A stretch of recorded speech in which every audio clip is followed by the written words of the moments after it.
Everyone, welcome back to my channel RMB EduTech. আশা ৰাখিছো আপোনালোক সকলোৱে ভালে আছে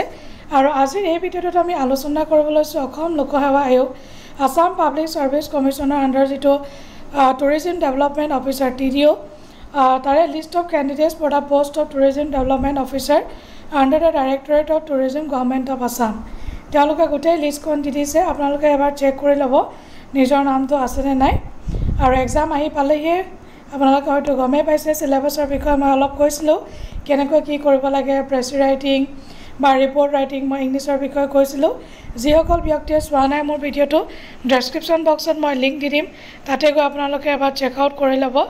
আৰু যিখন সেকেন্ড পেপাৰ এখনতো মই কৈছিলো যে কেনেকৈ পঢ়িব লাগিব কি কথা গুটেখিনি তো যদি ভিডিঅ'টো আপোনালোকে ইনফৰ্মেটিভ বুলি ভাবিছে তেতিয়াহ'লে এটা লাইক কৰি দিব ভিডিঅ'টো শ্বেয়াৰ কৰিব নাপাহৰিব লগতে যিমান পাৰে সিমান শ্বেয়াৰ কৰি দিয়ক আৰু চেনেলটো মই সাবস্ক্ৰাইব কৰিব নাপাহৰিব